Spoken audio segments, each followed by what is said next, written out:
Okay. Yeah. So my name's Tim Street, and I am the Secretary of British Pugwash and also the coordinator of Student Young Pugwash. And today we are lucky to have with us Carlo Rovelli. And Carlo is a professor. Carlo Rovelli is a theoretical physicist and best-selling author. His work currently focuses on the physics of space and time. He directs the quantum gravity research group of the Centre de Physique Théorique, I think I'm saying that correctly, Yes. in Marseille, France. And I'm joined today by Matteo Bordin of Student Young Pugwash. Would you like to introduce yourself, Matteo? Well, I'm Matteo Bordin. I'm a PhD in physics at Queen's University Belfast, and I'm happy to be here today. So, Matteo, you're going to kick us off with some questions on science. Yes. Yeah, I'll start on the scientific things like side. that. Yeah. And then I'm gonna So, move on as to a physicist, I'm super happy to ask you these questions. The first one is more about your work. So, you're considered to be the founder of loop quantum gravity and also relational quantum mechanics. So, my question as a physicist is that what brought you into this field? What led you research in this field? Okay, so first, thank you very much, Matteo. Thank you, Tim.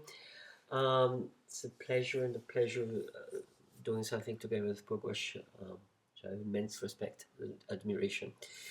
I got into field of physics by chance, by curiosity, without knowing very much what it is.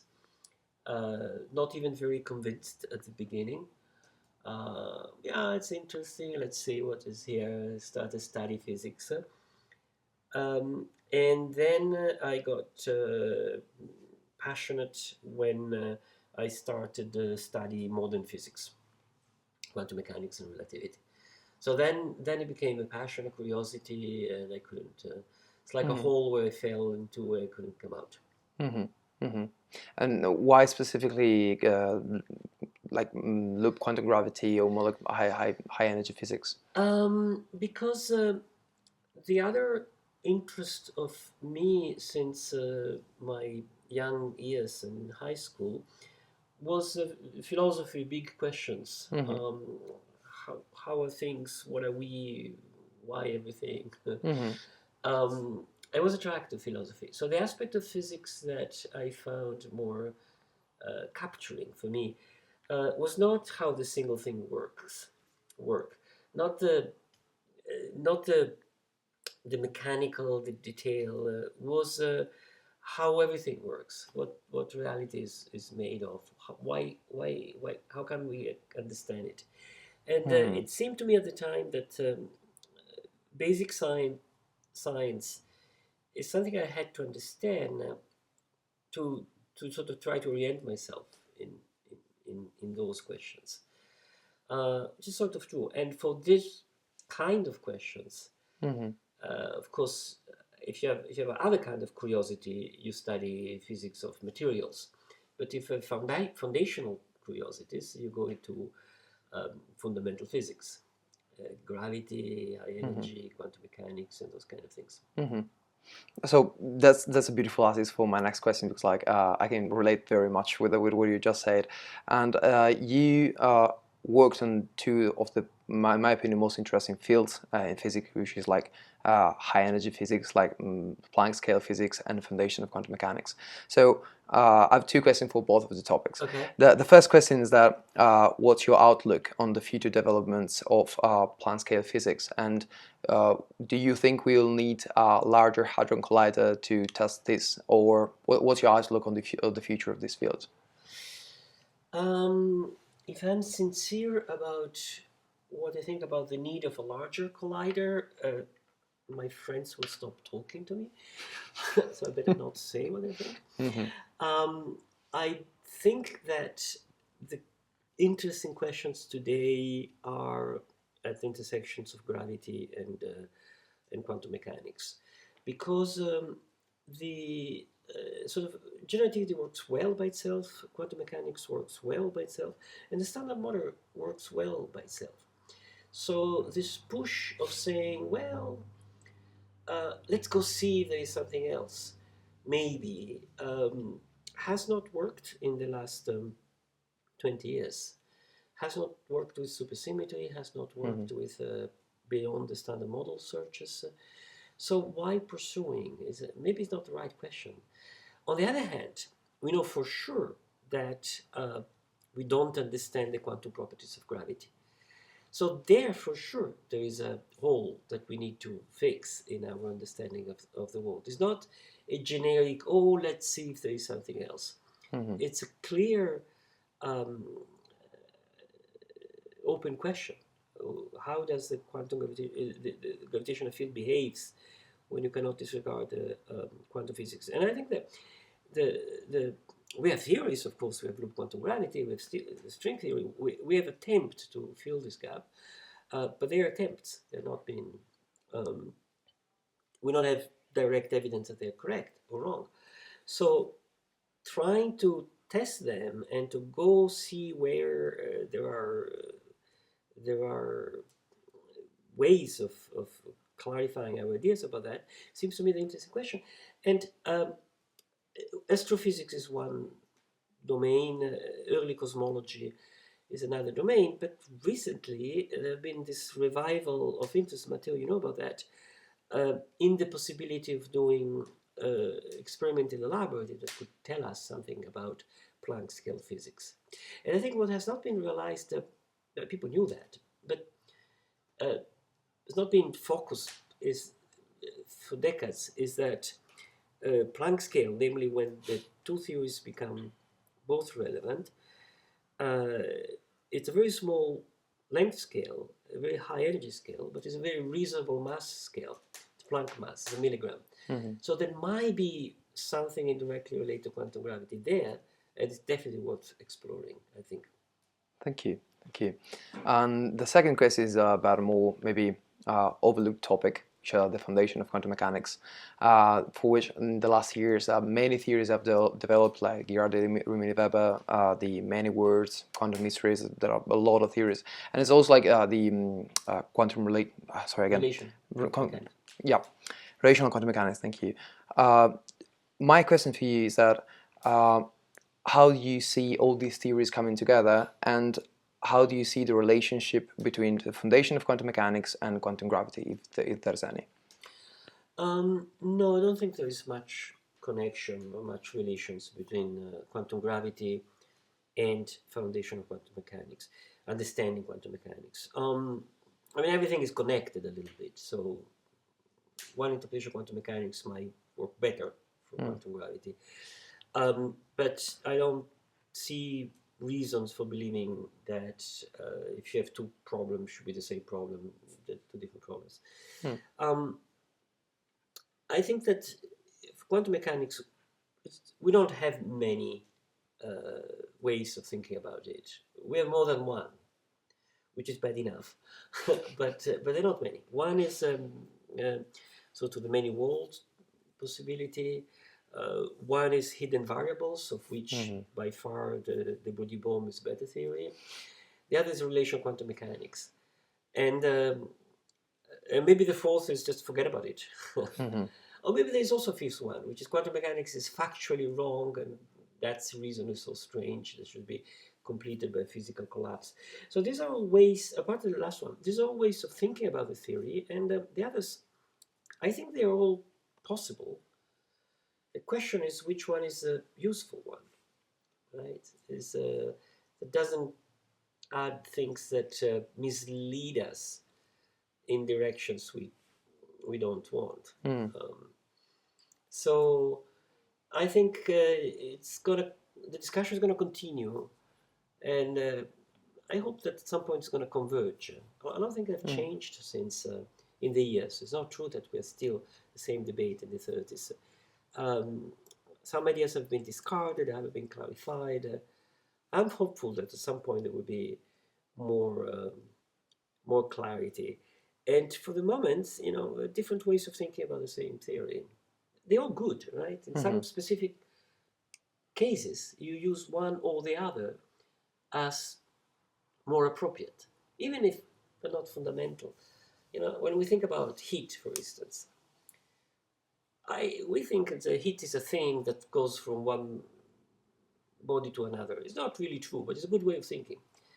So ways of thinking can be useful, even if they're I can say it could be multiple. We don't need a unique way of thinking about theories. Okay, thank you. Thank you. I can go on talking about this, so I'll move to the next question, and maybe we can keep talking about this more later. Now, I'd like to open up a bit more the question for more the niche topic about physics towards society. So, physics in the last 100 years has exploded. Many new things, quantum mechanics, general relativity have come out, and many new technologies have been developed. And nowadays many new things are happening, and they're in the academia, and they're coming to a society, but they're not very well known. So my question for you and for the people listening out, it's what the next contribution that science is going to bring into society that excites you? The next one? Contribution that science is going to give to society. I have no idea. I don't know. I think it's very hard, and every time we speculate about the future, we get it wrong. The development of knowledge surprises us. Even technology surprises us. It never happened. When I was a kid, we were all convinced that in a few years we would have flying cars, interplanetary travel, robots that do things for us. Please go out and make a cup of tea for me. Go out and buy a newspaper, come back. That was obvious. Flying cars. Nothing of that came in. The only thing that came in is that you don't go out to buy a newspaper and you read it on your iPhone, which nobody's talking about it. Okay, and if I think of the technological development in the last, have been great, right? The internet, but nobody anticipated them. So expect the unexpected. Thank you, thank you. And more on your side towards society, what do you think and what do you feel are the social responsibilities that a scientist have nowadays? Oh, this is a great question. I think that everybody should have social responsibility. And therefore, it would be silly to think that scientists should be different than the others and not have one. Whatever you do, if you're a doctor and don't do your job or do something that harms, you're wrong. Okay, if you are engineering and build bridges and do something that harms, you're wrong. If you're a physicist and do something that harms, you're wrong. And so, I think science is not neutral because it has an immense impact on the lives because of technology, because of the thing that science produces. And for a scientist to sort of wash his hands and pretend that it's other people's job to clean up the messes that he or she does is profoundly wrong, in my opinion. And what do you think can people or young scientists do concretely to not wash hands? I think to not washing hands, even. Yeah. I think they should be seriously engaged with the world problems and not try to. And sometimes they don't. For instance, one of the greatest scientific facilities of the last decades, if not century, which is CERN, which was built on the premise that this is an international institution where science get together in spite of differences, ideologies, and wars, contrast. And that was wonderful, right? This is humankind that can say, look, let's all do scientific research for good. We don't do military research at CERN. We work together. Okay. And a few weeks ago or a few months ago at CERN, the directions have decided that CERN scientists cannot sign papers with scientists working in Russian institutions. But this is exactly what we do not need. That's exactly what is wrong with the world. To sort of start looking at each other as enemies. So when the scientists start looking at each other as enemies, that's a big problem for humankind, I think. And for more for, I'm in this moment a representative of the students of the in this moment, and I know because I have read something about you. I know that you as a student has been quite active in society, and following your experience, also what do you see about the world nowadays? What's a suggestion for the students that are nowadays engaging with physics or with science and feel maybe a bit overwhelmed by the world? What's a way, based on your experience, maybe to engage with the word concretely? I think the minimal thing is to keep up with the world problems and to not put them aside. Um, I have been, as myself, I've always refused to do any science which I thought could be used for killing people or murdering people. I've always said, "You're not going to use uh, my science for making weapons." For me, it's important. And at different periods of my life, I have sort of got engaged. Politically, it's a it's a word that can take different meanings. But for what I think is it's important problems of humankind, it always try to get engaged. Today, there is a lot of activity in the universities that didn't exist a few years ago. So you might think is good, is bad, but I think it's wonderful that the students uh, say and scream about what they think is wrong in the world.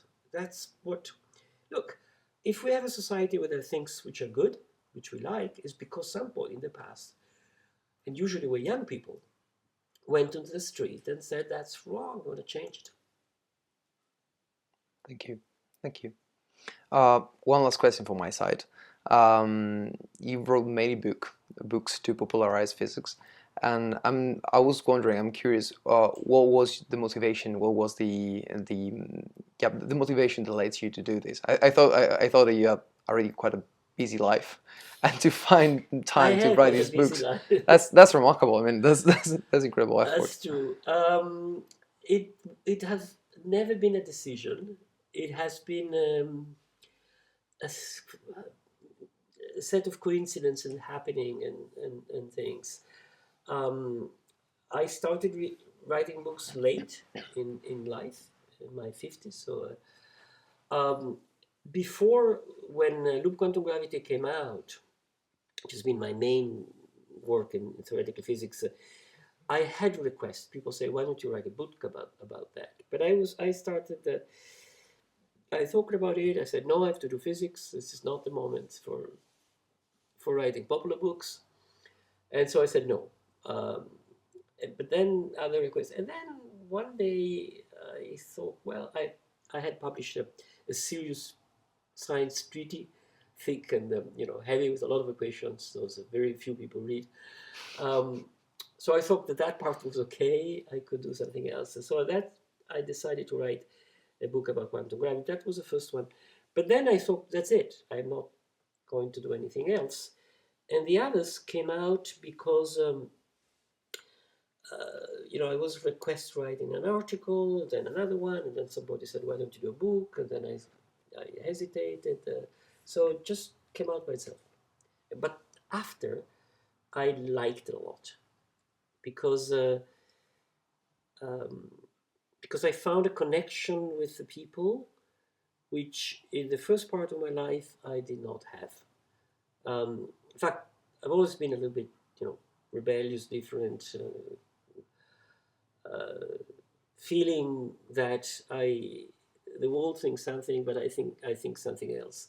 I always felt myself a little bit isolated from, and writing books completely changed this because I realized that that's not the case. There's a lot of people who have similar feeling, emotion, ideas, and like these things. So sort of it connected me to humankind, which is great. Mm-hmm. Well, thank you so much. Okay, so I've been reading your book about Order of Time, and actually it follows on from what you were just saying about being rebellious, having a rebellious streak. And you say you talk about how physicists have to challenge authoritative or traditional ways of viewing the world and have a rebellious nature. So how do you think being a rebellious physicist connects with your political views and activism in terms of thinking differently about the world? Oh, it's the same thing. I think it's the same. It's the same attitude. Um, there is a part of science that science is complex, and it also requires different kind of people, right? You need the precise one that do all the calculations well. You need the critical one that go around and say you're wrong, you're wrong, you're wrong, you're wrong. You need those. You need the ones who make experiments are capable of doing. You mean this, the ones that know mathematics very well. But you also need,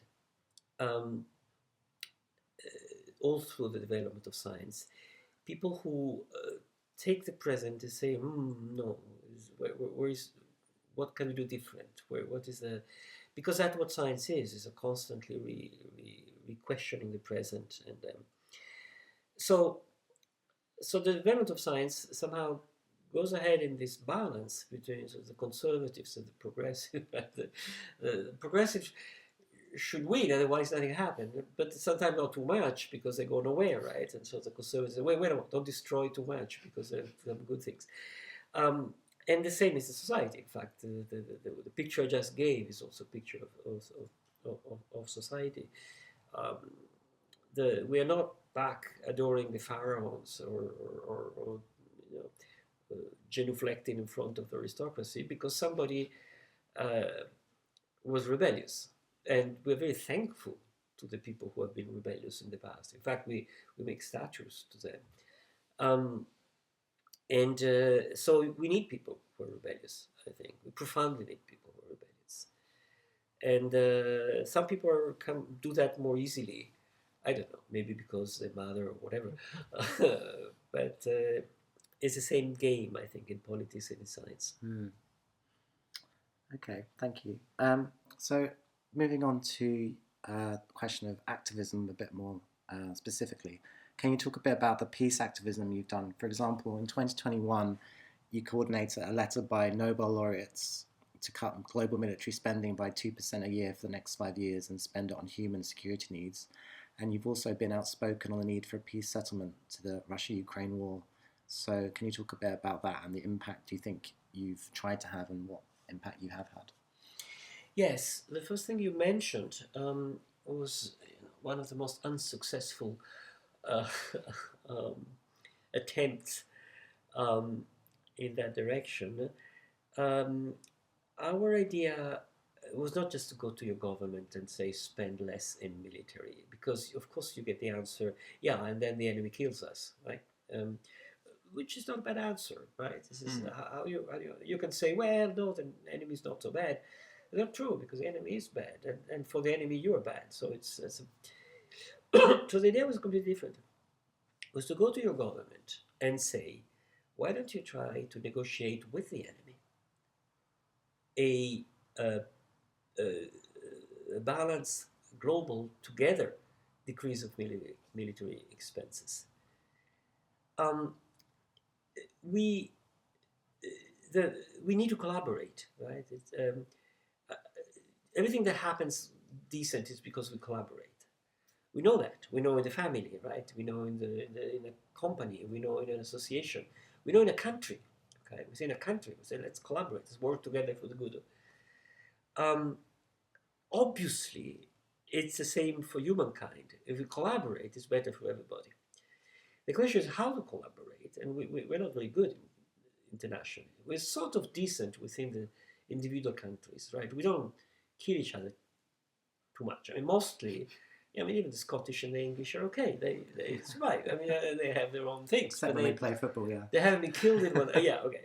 So Italian cities are surrounded by walls because they were massacring each other regularly. It doesn't happen anymore. And we haven't learned to do the same thing internationally. So regularly we go to war every time there's a problem, and we massacre a few 100,000 of people often, when not 10 millions like the last global war. So how do we build a little bit of collaboration to move away from that? And it seemed to us that there is a minimal thing we could do, which is exactly the kind of thing that so Soviet Union and the United States, not little inspired by Pugwash, did with the nuclear arsenal. Like, even in the ideological difference, global kind of competition, but yeah, let's get together and cut some military expenses together, balanced. So nobody becomes more or less powerful than the other, but there's an advantage for everybody. So there's a minimal level of collaboration. And so we computed that if worldwide the government could agree, everybody, to cut by 2% military expenses, by 2% of the military, right? Not 2% of GDP, just a little bit, little teeny bit.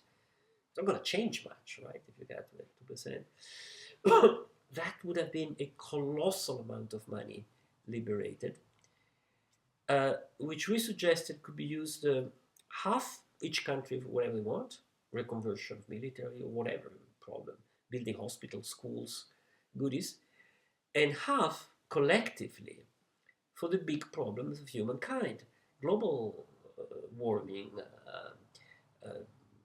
remaining extreme poverty, pandemics, this kind of things, which are the things which we know what should be done, but we don't have the resources for that. And we keep fighting, you should pay, you should pay, you should pay. It's very easy. Instead of building weapons for killing one another, let's use those resources. So it seemed a great idea. Collected 60 Nobel Prize signatures because we thought in this way we could get to the newspapers.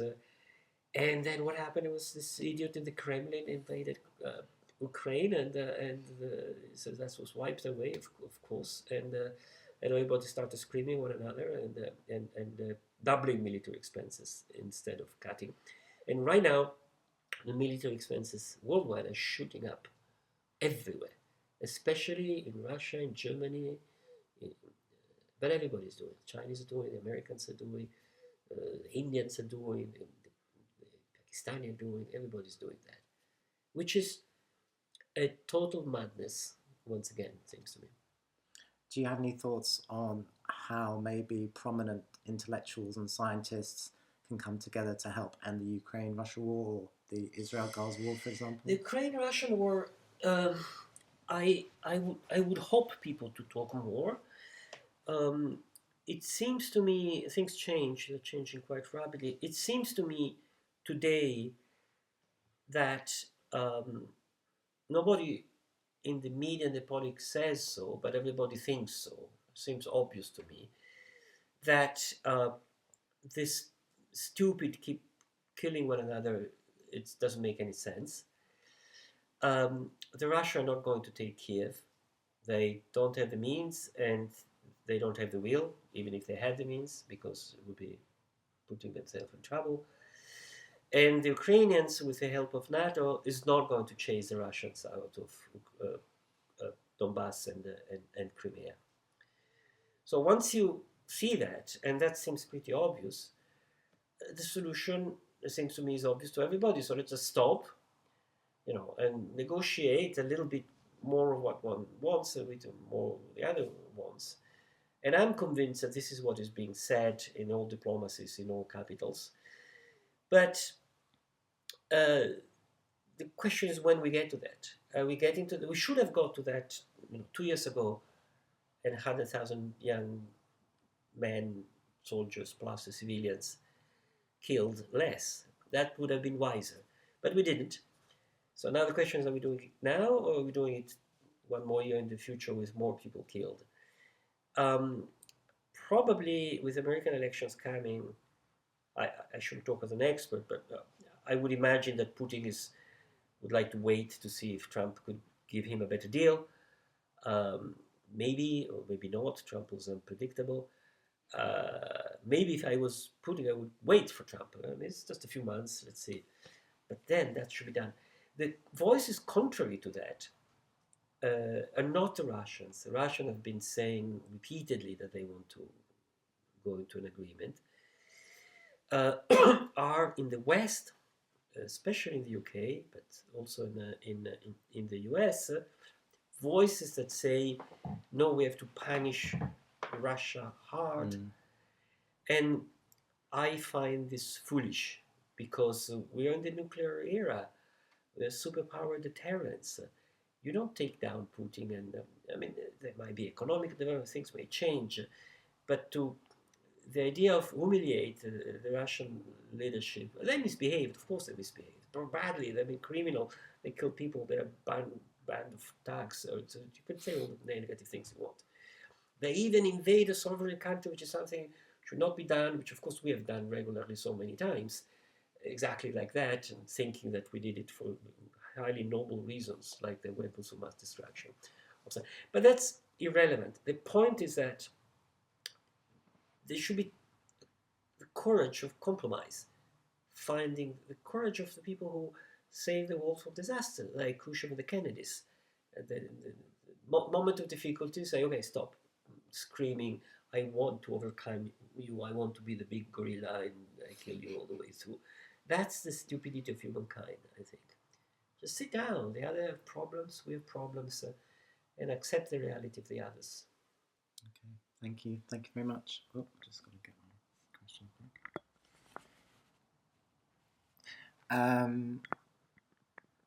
So I want to talk a bit about Pugwash and Joseph Rotblat. So I was wondering what you knew about the work of Joseph Rotblat and the Pugwash movement and the work that it does, and if you had any reflections on it and the importance of those kinds of figures speaking out about the dangers of nuclear weapons and nuclear risks and calling for disarmament.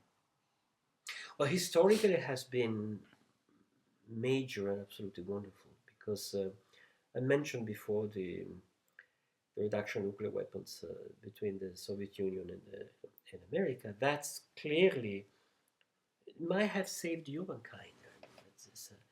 And Pugwash played a big role. Gorbachev mentioned that he was under the influence of Pugwash.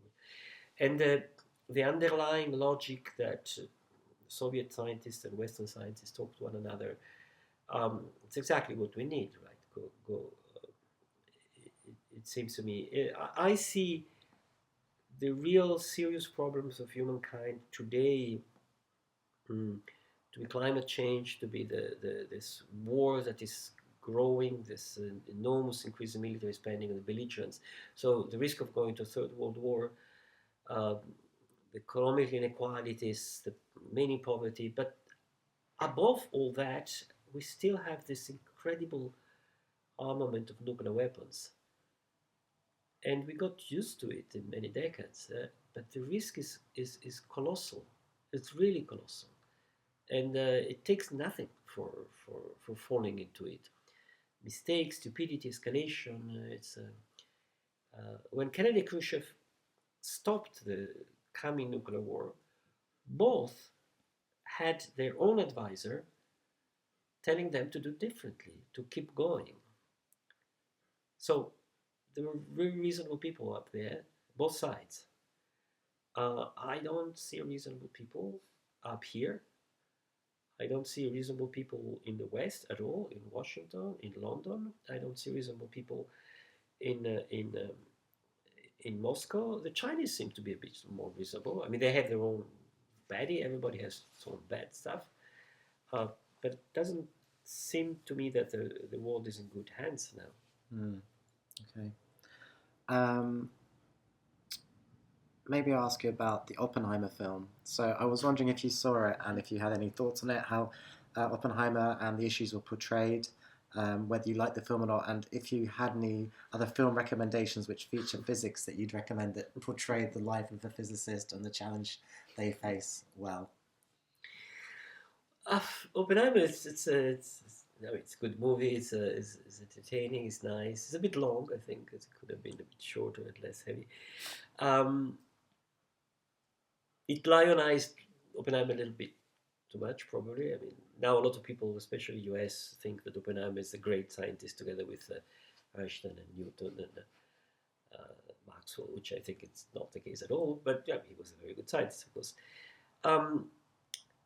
The movie played a lot on the politics. I don't think it did a good job because it presented things correctly, historically, as far as I understand, close to the book that inspired it, which is a very good historical book, but insisting a lot in the personal issues of that specific politician who was offended by Oppenheimer. Maybe these things play a role, but somehow there was so much more important issue being discussed at the time. That was precisely the moment in which some of the scientists were saying, let's use the nuclear for stop the war forever by making a sort of world agreement, right? Instead of and it fell flat on the politicians who were inebriated by the victory and by becoming the lords of the planet, and didn't understand that the Russian could have the same bomb in a few years. The Manhattan Project, I mean, great achievement of the Manhattan Project. Everybody talks about that, but the Russian did it in less time. So it's the usual story, right? It's the Second World War. This was won by the British and Americans. Everybody forgets it's the Russians that defeated the Germans, not the British and Americans. The Americans were allied for the Russians. The largest number of German divisions were the other side, not this side. So I think that the film is good because the movie is good because it leads us to talk about these things, which is good. We need to talk about these things, but then, of course, like all movies, has limitations and partial. One thing, I finished reading a longer, detailed history of what Germans scientists were doing in the meanwhile, and in particular Werner Heisenberg, who was the leading German scientist. And there's one thing which is not said, which some historians have been digging out from document, interview, and everything, which is the entire motivation of the Manhattan Project and the nuclear bomb, the American nuclear bomb, was because otherwise the Nazis do it, otherwise the Germans do it. But the Germans were not doing it. And repeatedly, Heisenberg and his friend, who were asked by the politicians to go that way, repeatedly they said, it's too difficult, we're not going to do that before the end of the war. So they deflected the attention of the politicians. That has been reconstructed completely. So the horror is that because there was no Pugwash making them talk, the Americans went to the politicians, because in America it was the opposite. Politicians didn't know about that because they were more stupid. I mean, the Nazis were more intelligent from this. They understood that it was something. The American politicians didn't know about that, and the scientists had to knock at the door, send letter, insist, let's do the bomb. It's possible, on a basis of a rationale which was false. Like the German scientists were doing that. Okay. It was a dramatic missing opportunity for humankind. Okay, that's interesting. So, what was the book you were reading on that? Oh, I'm horrible with names, Okay, so I out. forgot the author We'll of the find name, it. but the title of the book is Heisenberg War. Okay, we'll find that. And put It's a link to it. thick, 700 pages interesting. book, very good, very well, with all the. There's a lot of things that made us reflect, including the fact that Oppenheimer and top-level scientists, including from my country, suggested to murder Heisenberg. Right. Okay. So the moral side of the story, it's Murky. and Heisenberg, who had basically deflected with a complicated moral situation, right? Because Heisenberg did not like the Nazi, that's completely clear. In fact, he despised the Nazi, but he was loyal to his country. So he was there, okay? And so he was in a complicated position. If I betray my country is say you're a traitor. But I don't want to help Hitler to become dominate the world. And at the end of the war, what I think understood from this book is that the communication between Heisenberg and his German scientist colleagues and the scientists in the West never started again, in spite of their being friends and everything. And my reading is because the guilty of the Western scientists compared to the choices of Heisenberg, Right. that was what So you blocked say them. maybe Heisenberg comes out as more morally, Yes, has more moral stature than even the Western Absolutely. scientists. Okay. absolutely, no doubt. Interesting. And they accused him of Wow. everything, of lying, of being with the Jew, Yeah. was accused both of working for the Nazi. He was working for the Nazi. I mean, everybody was working for the Nazi in Germany, and of betraying his country because he didn't push the way there. So he had, I mean, he was Nobel Prize winner, respected, and everybody says.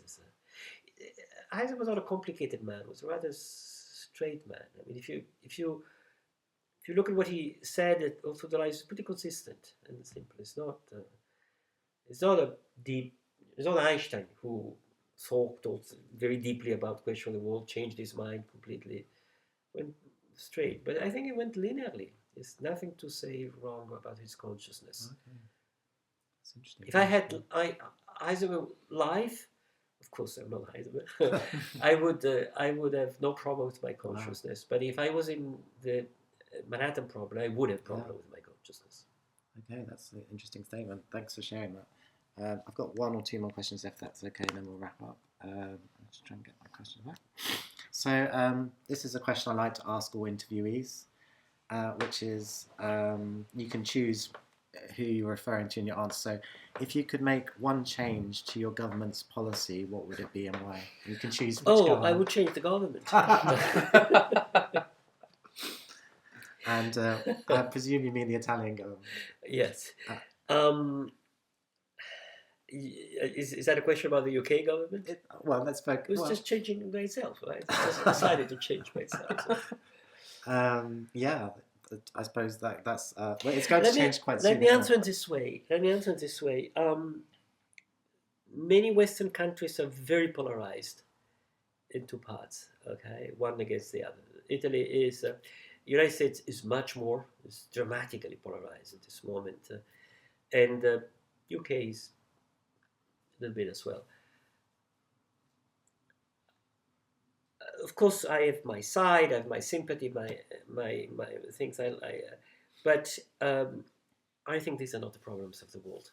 The problem that divide the right from the left in all these countries are not the problem, the serious problem of the world. The serious problem of the world are others: the nuclear, or the coming war, or the climate catastrophe, which is looming, is arriving already, is the immense amount of economical disparity which is piling up, growing up. Humankind has never been at this level of economical disparity. So I don't like one side in this polarization, but the other side is not doing these things either. So there's not really a simple solution to this kind of polycrisis collection of problems. Yeah, and the polarization is stupid, it seems to me. It prevents from a serene discussion about the problems, because whatever you say, you're immediately put in a cage, and so insult starts, and even so it's this logic of confrontation. It's the same logic of confrontation. I think that the risk the West is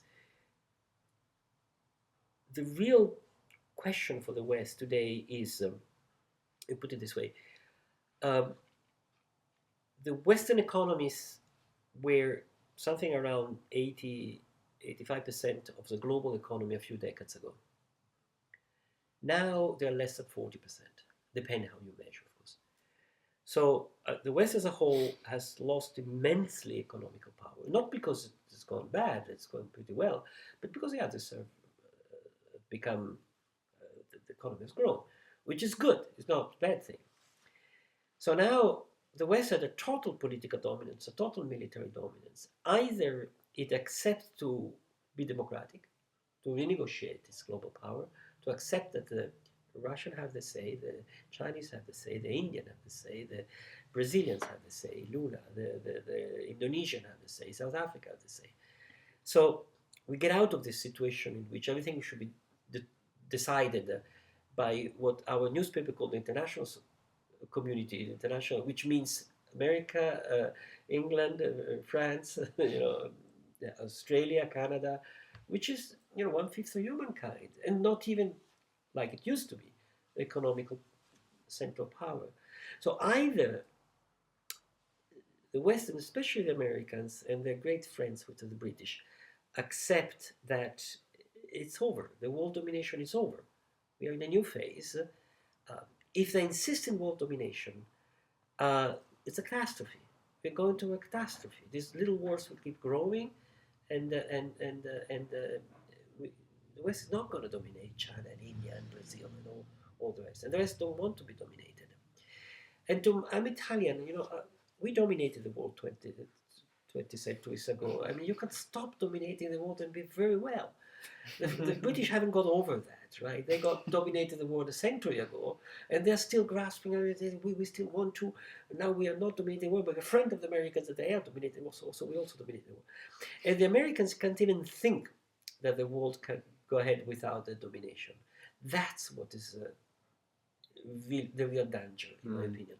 Okay, thank you. And finally, I mean, you were talking before about you didn't want any of your research, you didn't want to focus any of your research on any weapons of war or any research that would have direct impacts on killing people, harming people.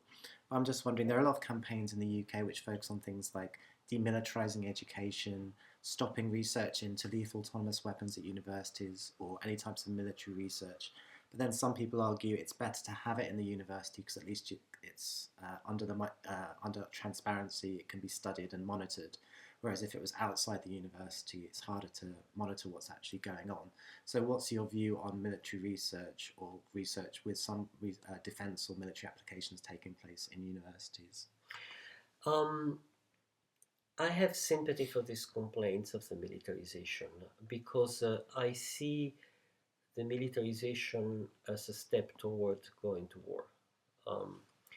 And I think that the argument that it's better to have them visible in the university rather than separated is a weak argument, because military research is going on also outside the university, and where it wants to be secret is secret. It's not becoming less visible because it's connected to something transparent at all. And it's in any case, the second argument is not strong enough for either we create a culture, we work for a culture, which is based on the idea that we have to be stronger, more weapons, more power because the enemy is dangerous, or we work for a culture where the enemy is not an enemy, is somebody with whom we should collaborate and find an agreement. And maybe it's not a perfect agreement like the Scottish and the English, but still better than killing one another. Excellent. Thank you so much for your time. Thank you. Thank you. Thank you. Thank you, Matteo. Great. Thank you so much. Right, let's just hope this worked.